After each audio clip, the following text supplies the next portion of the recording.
deuxième table ronde sur un sujet qui a fait polémique et qui n'a pas fini de faire polémique, c'était l'utilisation des caméras de vidéo. Alors justement, on va garder un peu le trouble, la vidéoprotection, la vidéosurveillance, la vidéo augmentée, la vidéo intelligence. Il y a tout un vocabulaire, une sémantique qu'il va falloir repréciser, on le fera tout à l'heure avec nos invités. Mais avec l'arrivée de l'IA, ces problématiques qui se posaient déjà sans IA se reposent encore davantage. Et c'est avec Rachid Hadda, Lorraine Perron et Marc Damiens qu'on va passer la prochaine demi-heure pour répondre à certaines questions et peut-être lever certains voiles sur des caméras qui sont myopes. Alors, je commençais par la parité. Hein. Bonjour Lorraine. Alors Lorraine, vous êtes juriste dans le service des affaires régaliennes et des collectivités territoriales de la CNIL. En deux mots, en quoi consiste votre travail ? Mon travail consiste essentiellement à rendre des avis sur des textes qui nous sont soumis par des ministères, que ce soit des projets de loi ou des projets de décret. Mais aussi on conseille, on a toute une partie conseil, que ce soit des collectivités territoriales ou parfois des entreprises sur des questions. Et moi, c'est la thématique, c'est la vidéo. Je conseille essentiellement sur ce secteur-là. C'est pour ça qu'on vous a proposé d'intervenir sur cette table ronde. À votre gauche, donc à votre droite à vous, Marc Damiens. Marc Damiens, vous êtes conseiller délégué en charge de la sécurité, des commerces et de la commande publique dans cette bonne ville de Montreuil-Juigné, qui est aux alentours d'Angers. La première question sera pour vous. Vous avez mis en place un projet de caméra, puisque c'est le sujet de la table ronde. Quelle a été la genèse de ce projet de caméra, même avant forcément qu'il y ait des notions d'IA ? Et pourquoi des caméras à Montreuil-Juigné ? On n'imagine pas que Montreuil-Juigné soit un haut centre de la délinquance. Alors pourquoi les caméras ? Non, pas tout ça. Mais en fait, pour nous, la sécurité représentait un enjeu. Que ce soit, je dirais, au niveau d'une commune, que ce soit au niveau de l'État. Oui. Donc on se posait la question de savoir comment renforcer la sécurité. On avait déjà une police municipale, qui est devenue plus tard police pluricommunale, donc en coopération avec une autre commune limitrophe.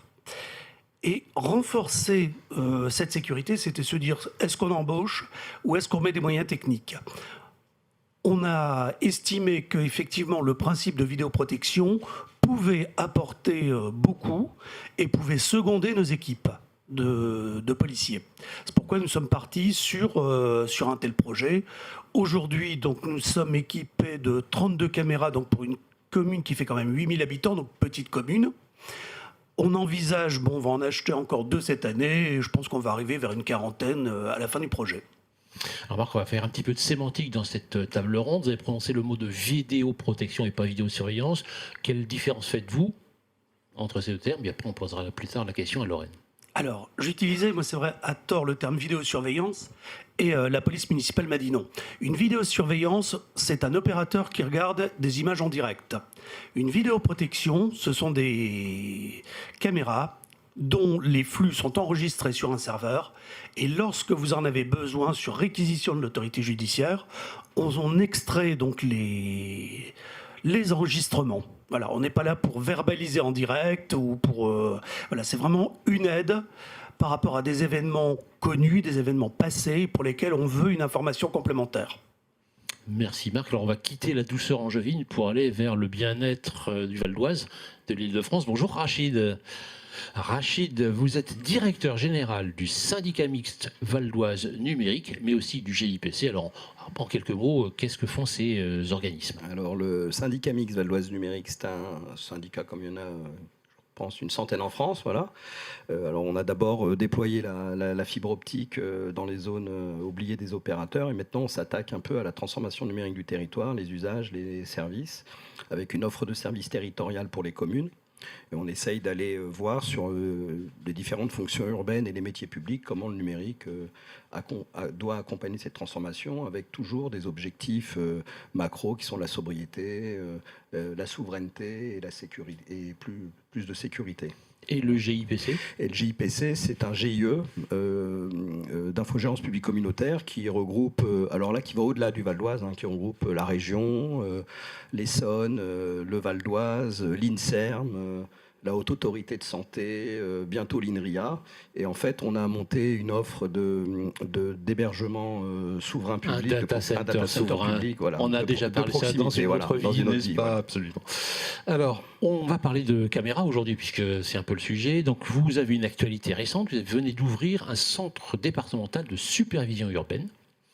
C'est quoi ces missions? Alors, on s'est appuyé sur l'article 42 de la loi pour une sécurité globale. On vérifiera tout à l'heure. Respectant les libertés publiques, c'est très important.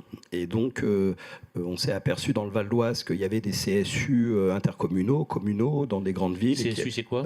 Des centres de supervision urbain, pour faire de la vidéosurveillance, justement.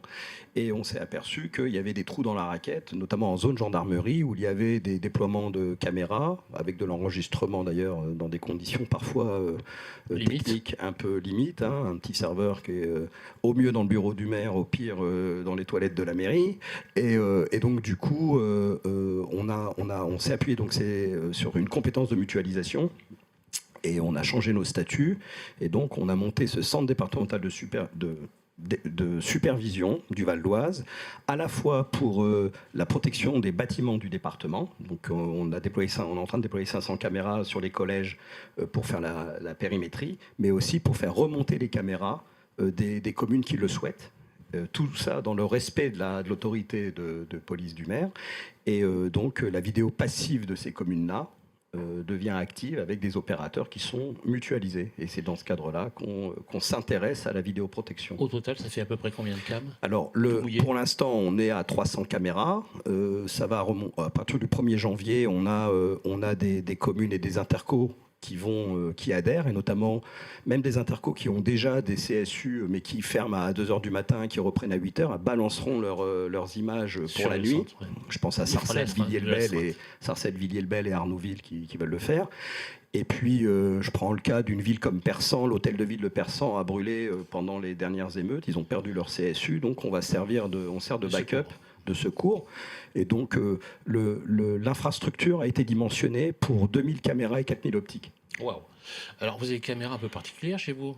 Je me suis laissé dire que c'est un peu inhabituel. Des caméras myopes, c'est ça? Des caméras myopes. Moi, j'adore le concept de caméra myope. Alors ça, c'est... Qu'est-ce que c'est une caméra myope? Et pourquoi c'est mieux qu'une caméra pas myope? Alors ça, les caméras myopes, c'est pour utiliser la vidéoprotection comme dispositif d'alerte, pas pour surveiller, mais par exemple pour étudier les flux de piétons, les flux de voitures, savoir le nombre de trottinettes qui prennent les trottoirs, les vélos. Donc voilà, donc c'est une solution qui a été développée par une société qui s'appelle UpCity, qui permet de faire du comptage de voitures, tout ce que vous voulez, quoi, gérer les parkings. Et donc l'intérêt de ça, sont des services, des usages qu'on pourrait faire avec des caméras classiques. Et là, il y a un risque, effectivement, avec des caméras classiques, on peut quasiment tout faire, on peut compter, mais le problème si en comptant les voitures, j'observe les gens, ça nous pose un problème. Quand grille un feu rouge avec le téléphone à la main, on ne reconnaît pas. Non. Et puis, c'est pas qu'on ne vous reconnaît pas, c'est qu'on ne vous regarde pas. Par contre, on se sert de ces caméras-là pour avoir des analyses de flux, typiquement une aide à la décision pour l'installation d'une piste cyclable. On met ce type pour gérer le stationnement. À Monaco, par exemple, ils ont déployé ça dans toute la ville. Ils gèrent les stationnements avec ce type d'outils qui sont en 4G, donc qui sont en temps réel. Parce qu'on peut faire des choses avec l'IoT, mais ce n'est pas du temps réel avec les capteurs que vous voyez au parking d'Auchan, etc. Donc là, l'objectif, c'est d'utiliser la vidéo pour des usages de la Smart City sans aller vers la surveillance. Et de ne pas être tenté pour utiliser ces caméras, parce qu'on est tous tentés quand on a un outil d'en faire n'importe quoi. Et donc là, on est là pour les questions de mobilité, finalement, et donc on utilise ce type d'équipement. Voilà. Alors Lorraine, on a déjà eu quelques exemples. Alors, on rentrera un petit peu dans le détail tout à l'heure, mais avec de la vidéosurveillance, de la vidéoprotection, vous êtes là un petit peu l'arbitre, le juge de paix. Vu de la CNIL, quelles sont ces différences sémantiques entre les termes qu'on vient d'utiliser? À la CNIL, en fait, le terme vidéoprotection et vidéosurveillance, pour nous, c'est des dispositifs classiques qui n'utilisent pas d'intelligence artificielle. Comment on distingue ces deux notions? On se base en fait par rapport par rapport au lieu d'implantation de la caméra. La vidéoprotection, pour nous, c'est des caméras qui filment la voie publique et les lieux ouverts au public, tandis que les dispositifs de vidéosurveillance, c'est des caméras qui filment les lieux non ouverts au public et les lieux privés, comme par exemple les locaux d'entreprise ou qui seraient réservés au personnel. Ça, c'est de la vidéosurveillance. Un magasin? Un magasin, c'est un lieu ouvert au public, donc c'est de la vidéoprotection. Les quais de métro, par exemple, c'est de la vidéoprotection parce qu'on considère c'est un lieu ouvert au public parce que c'est toute personne, même s'il faut un pass Navigo, peut se permettre d'aller prendre les transports. C'est vraiment en fait lié au statut. Une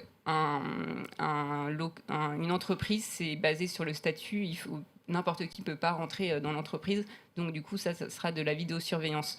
Cette distinction, elle a un impact parce qu'on ne va pas appliquer la même législation. Pour les dispositifs de vidéoprotection, c'est le Code de la sécurité intérieure qui s'applique et également la réglementation sur la protection des données, parce que c'est des traitements de données à caractère personnel. Tandis que la vidéosurveillance, c'est uniquement la réglementation sur la protection des données qui s'applique. Maintenant, quand on ajoute de l'intelligence artificielle à de la vidéo, on appelle ça, au sein de la CNIL, on appelle ça de la vidéo augmentée. Aussi, on peut entendre le terme de vidéo intelligente. Et la vidéo augmentée, en fait, on associe des logiciels qui permettent une analyse automatique de l'image. Donc, ça peut être, par exemple, on analyse des formes, des objets, des mouvements. Mais il faut bien distinguer la vidéo augmentée avec les caméras biométriques dont la reconnaissance faciale fait partie, parce que les caméras biométriques visent à identifier ou authentifier de manière unique une personne, tandis que ce n'est pas du tout l'objectif de la vidéo augmentée, l'objectif c'est de catégoriser ou d'analyser des images avec de l'IA sans identifier une personne de manière unique. Alors, l'utilisation de caméra, est-ce qu'à chaque fois que j'installe une caméra, il faut que je prévienne la CNIL? Est-ce qu'il y a des cas d'usage qui sont plus réglementés que d'autres et d'autres où c'est relativement open bar? Donc la CNIL, sur la vidéo augmentée, elle a pris une position en juillet 2022 qui est publique sur son site internet. Et elle s'est positionnée sur ces caméras de vidéo augmentée parce qu'il n'y avait pas de loi sur ce domaine.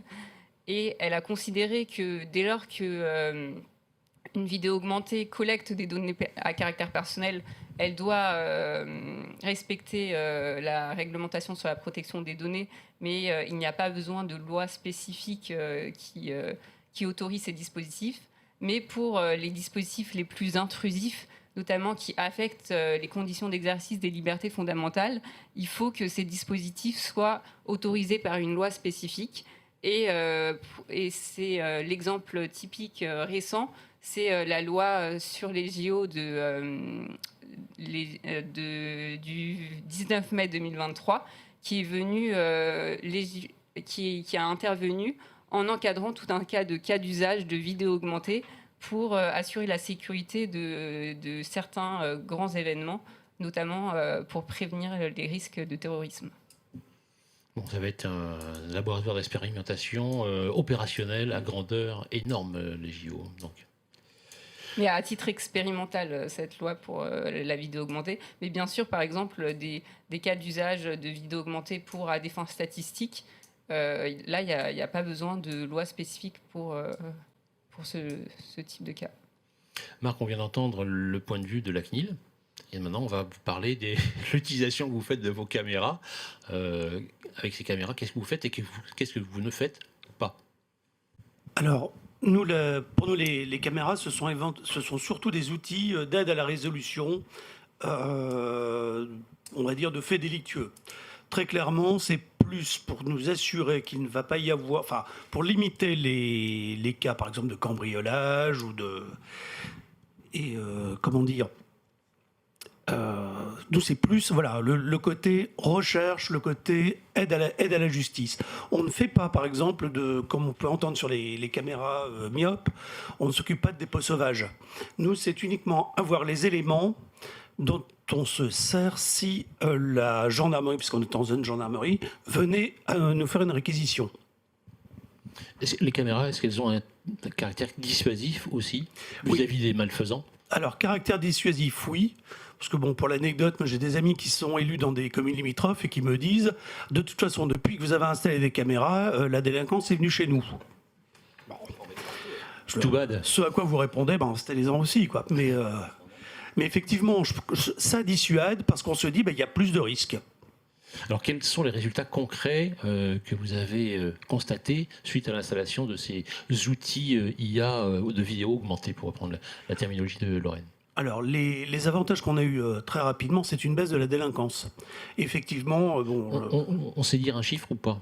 Ou c'est confidentiel? mais j'ai pas tous les chiffres. Bon, et puis, sensible. d'ailleurs, c'est aussi une demande que j'ai adressée au service de la commune, c'est de me faire un certain nombre de graphiques pour que ce soit très parlant. Et je voudrais présenter ça lors d'un comité au mois de novembre. Donc, vous voyez, c'est un petit peu tôt, je dirais, malheureusement, pour vous le donner.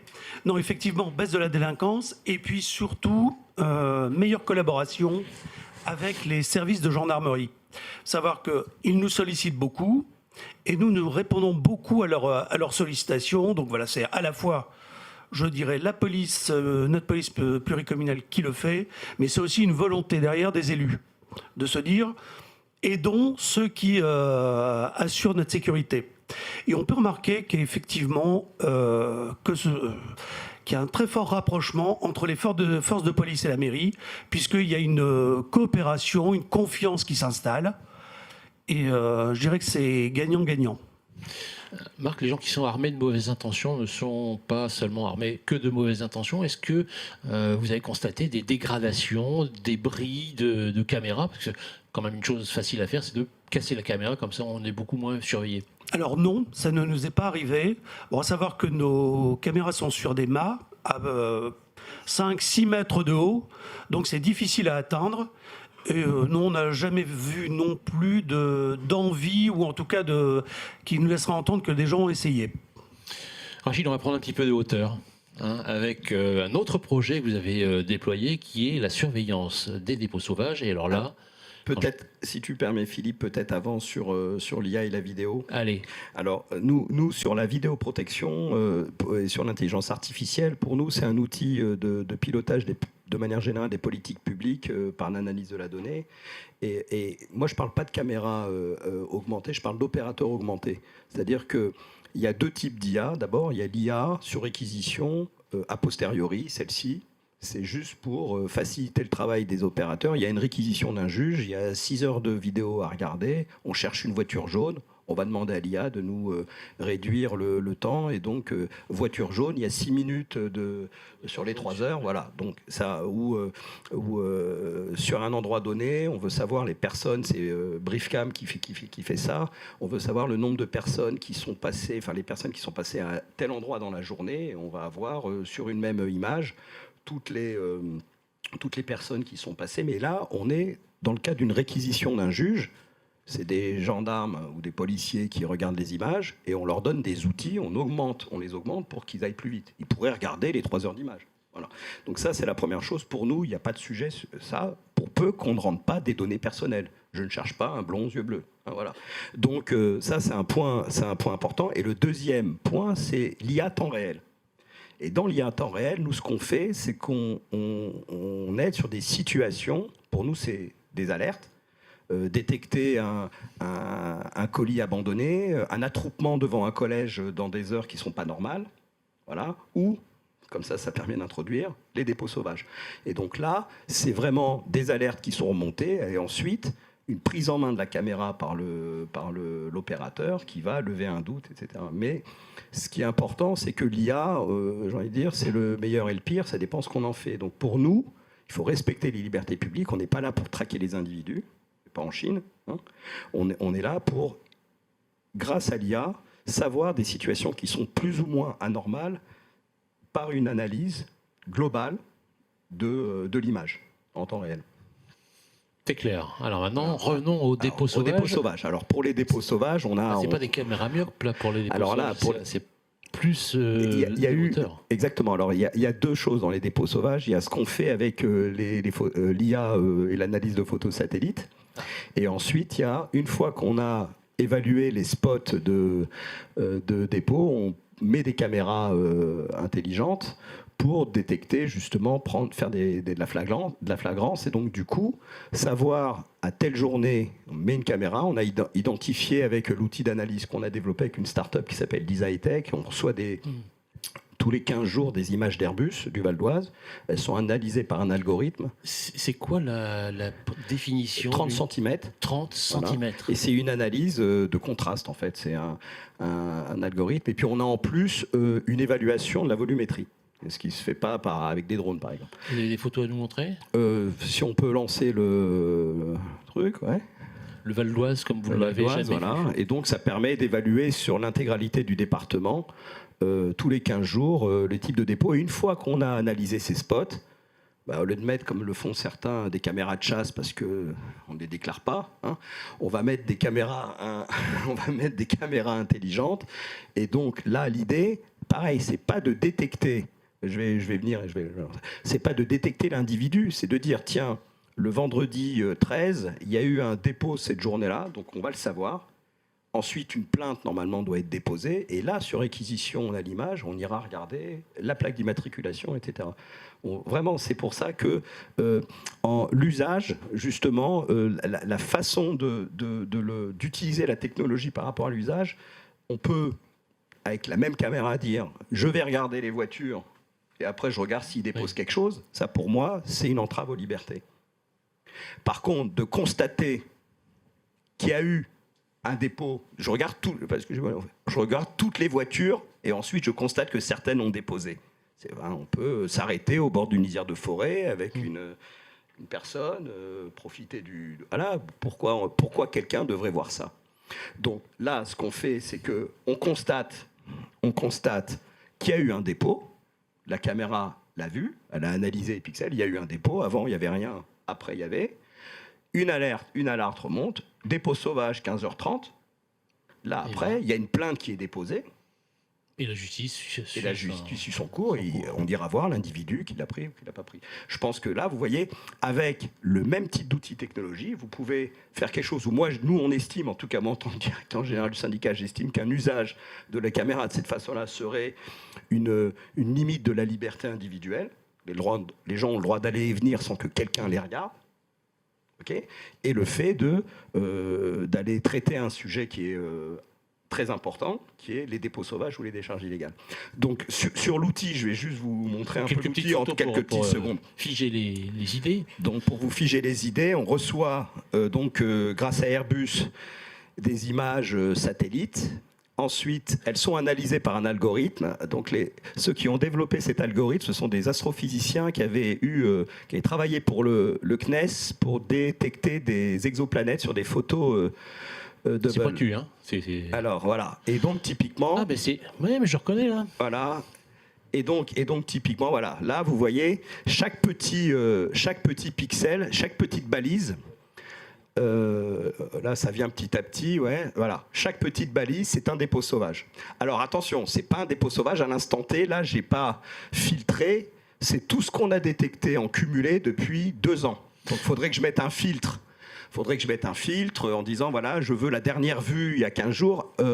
Alors l'intérêt, c'est que quand une balise est jaune, c'est que le dépôt est apparu pour la première fois. Quand la balise est d'une autre couleur, ça veut dire qu'il y a eu 2 vols, il y a eu 2 survols, entre guillemets, du même endroit, ce qui veut dire que c'est un spot récurrent. Est-ce que vous avez découvert des choses que vous n'imaginiez pas quand vous avez lancé cette opération? Déjà, ce qu'on a découvert, c'est qu'il y a plus de dépôts sauvages qu'on pensait. C'est-à-dire que les réseaux de promeneurs, ce qu'on voit, on pensait qu'il y avait à peu près 150 à 200 dépôts sauvages dans le Val d'Oise. Et en fait, on s'en a aperçu qu'il y en avait plus de 350, et avec des dépôts sauvages qui peuvent faire 1 mètre cube. Qui sont pas très tout petits, ça. Tout petits, exactement. Voire même dans des terrains privés. Et voilà. Et puis on a vu aussi qu'il y avait les dépôts sauvages, il y avait les décharges illégales, des gens qui organisaient sur leur propre terrain Et donc ça, c'est assez intéressant, puisque c'est par satellite. Donc les gendarmes ont accès, on a donné un accès aux gendarmes et aux policiers à cette alors c'est pas encore un outil de preuve, mais c'est un outil de présomption qui fait qu'on peut aller frapper à la porte du propriétaire. Parce que vous voyez là, la parcelle cadastrale est identifiée. Voilà. Et donc du coup, on peut aller voir pourquoi il y a ce dépôt sauvage. C'est sûrement à l'insu du propriétaire du terrain, mais ça peut être aussi organisé par le propriétaire du terrain. On a vu des cas où un terrain avait été décaissé sur 5 mètres de profondeur. Donc, ça veut dire qu'il a fallu c'est des mafias derrière. Hein. Il a décaissé son terrain de 5 mètres. Et il prenait, donc des chantiers venaient déverser leur dépôt chez lui, et puis il prenait une redevance. Et c'était pas voilà. Et donc ce qui est intéressant, c'est qu'on arrive à identifier, à la fois comment on dit, le lieu, la distance au cours d'eau. Là, par exemple, j'ai pris ce dépôt sauvage parce que vous voyez distance. Donc on a croisé avec d'autres données ce dépôt est à une distance de 0 mètre d'un cours d'eau. Donc typiquement, ça va nous aider à la décision pour dire, bon, il y en a 250 à traiter, on va traiter celui-là en priorité parce qu'il y a un risque de dissémination, etc., etc. Et puis aussi, les dépôts qui font 1 mètre cube, 2 mètres cubes, on envoie tout de suite, on prévient la mairie avant que ça prenne des dimensions importantes. Voilà.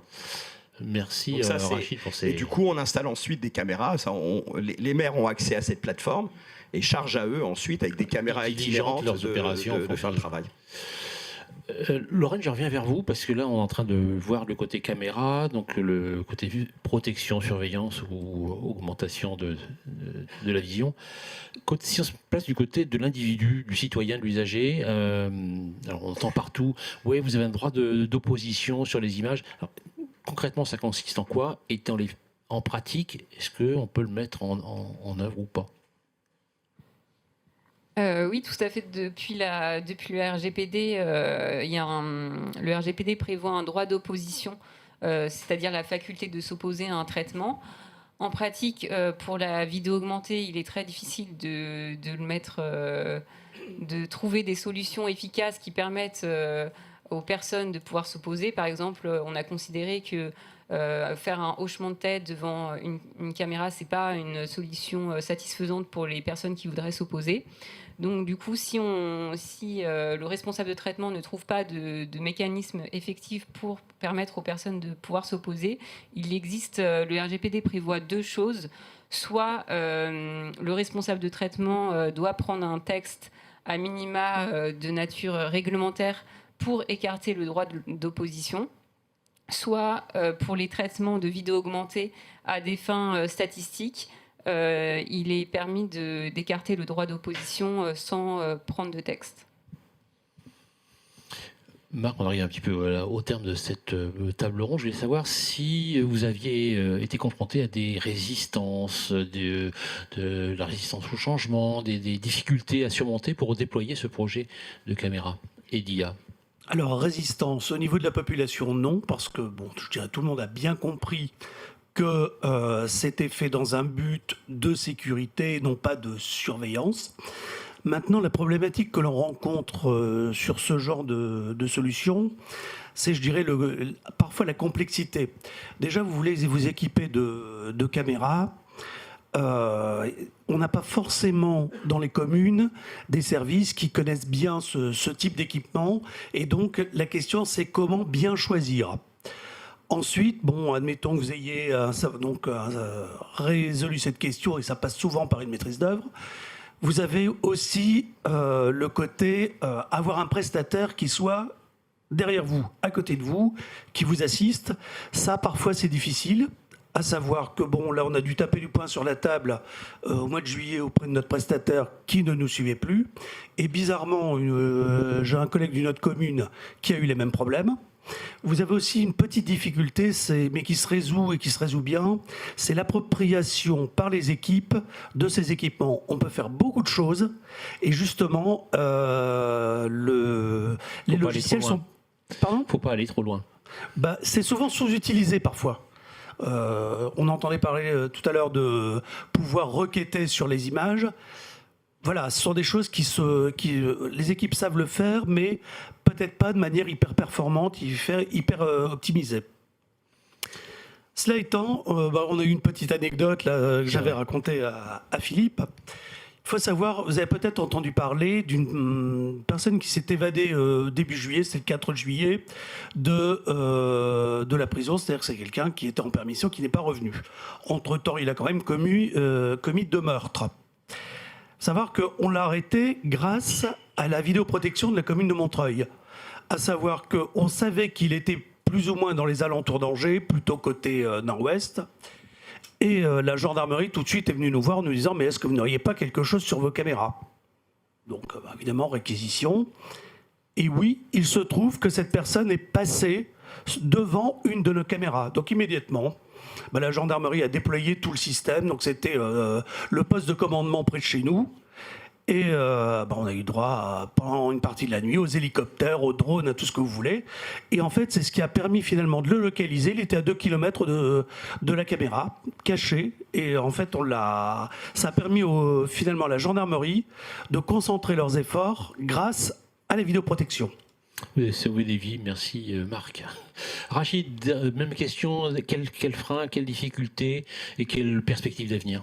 Alors les mêmes, hein, accompagner surtout les petites communes, ça sert à rien parce qu'il ne faut les pas laisser dans les mains des prestataires qui leur vendent tout et n'importe quoi. Adapter la caméra à l'usage, ça c'est un point important. Et donc nous, on s'est constitué d'ailleurs en centrale d'achat Valoise Numérique pour accompagner nos communes à la fois en assistance à maîtrise d'ouvrage, l'intérêt du syndicat mixte, voilà, d'un syndicat mixte.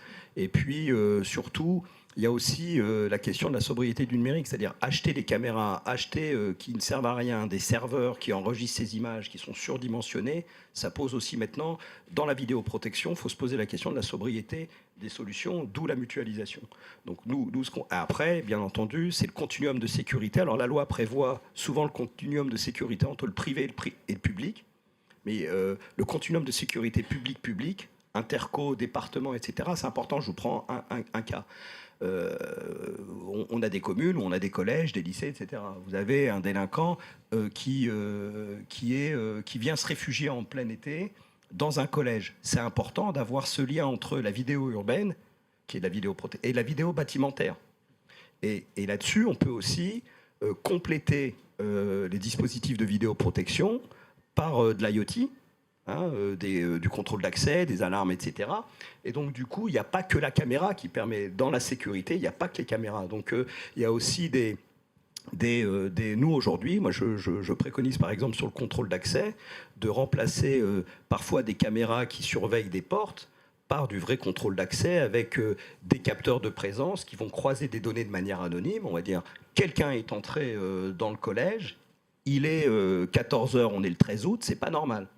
Et après, à prévenir la police municipale. Enfin, voilà, il y a des dispositifs qui permettent quand même d'anonymiser au maximum un certain nombre de choses.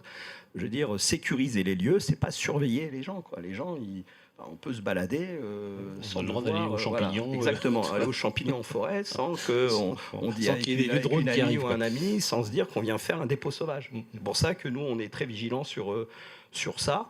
Et donc, il faut vraiment accompagner les communes et aussi sur le RGPD, les petites communes ne le savent pas. Et souvent, prestataires, ils viennent vendre des trucs. Là, regardez les caméras. En plus, dans le numérique, autant et sur certains sujets, les élus se disent bon, je suis pas compétent dans le numérique. Tout le monde pense être plus compétent que celui d'à côté, parce qu'il suffit d'avoir un iPhone dans la poche pour être compétent en numérique. Donc voilà. Donc, faut faire attention. Je pense qu'il faut accompagner les élus, ne pas surdimensionner des solutions, parce que c'est en surdimensionnant des solutions qu'ensuite il y a des dérives qui sont possibles. On aura peut-être le temps de prendre une petite question, Ariel. Ou une grosse question. Moi, je prends la question qui se présente. Hein. Non. Ah.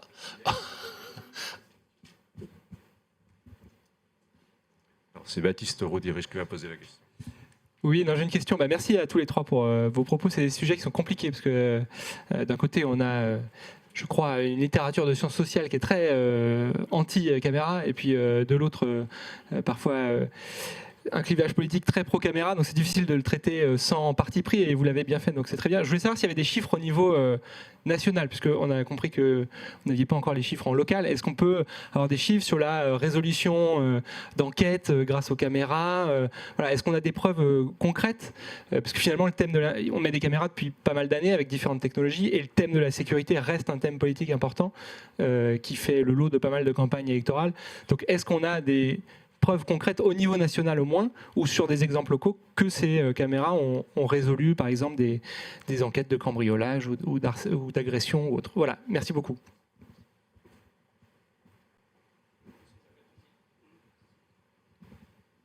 Alors, je dirais oui, les chiffres existent.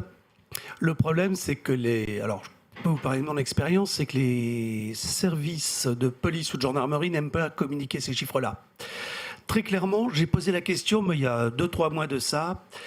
Je voulais savoir quel était le taux de résolution entre une commune comme la mienne, où il y a des caméras, et une commune de strate à peu près identique, où il n'y en a pas.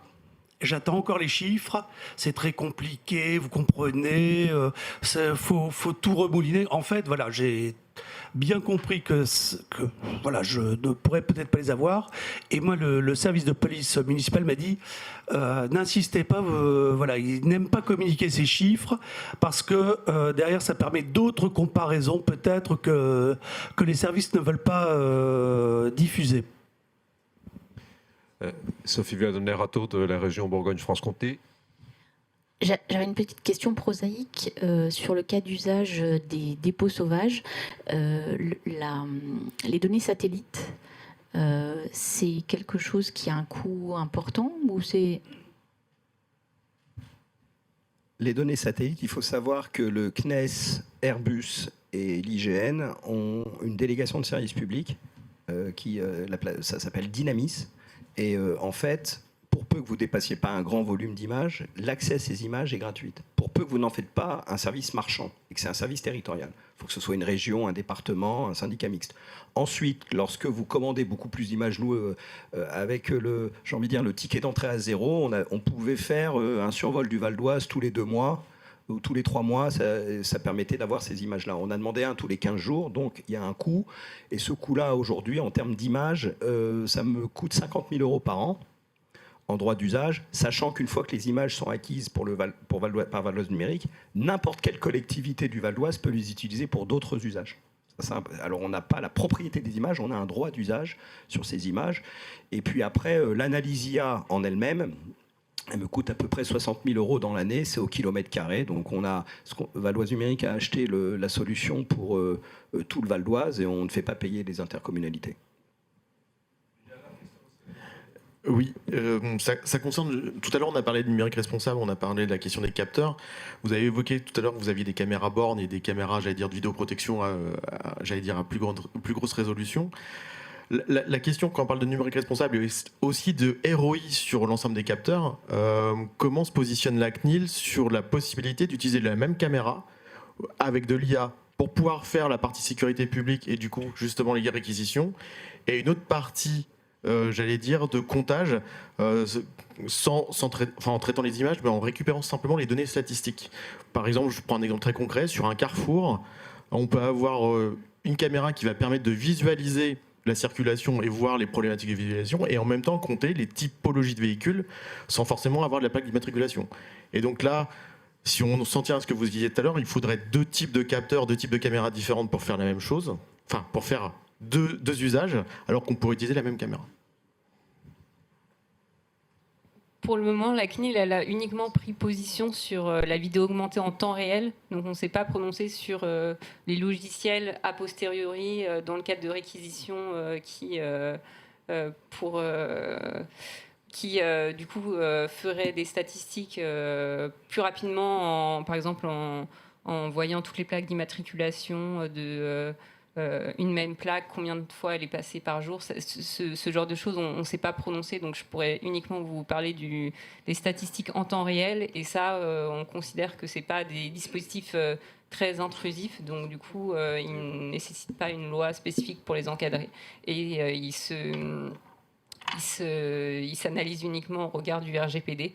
avec les grands principes et bien sûr anonymisation à bref délai, ce genre de grands principes.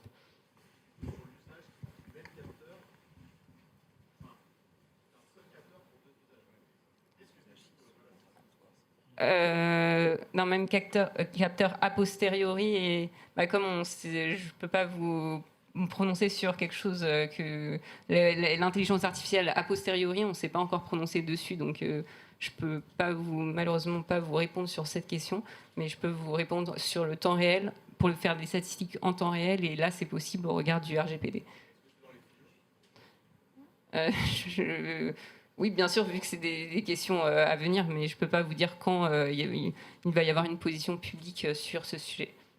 Merci Lorraine. Je vous propose d'applaudir chaleureusement Rachid Hadda, Lorraine Perron et Marc Damiens. Merci.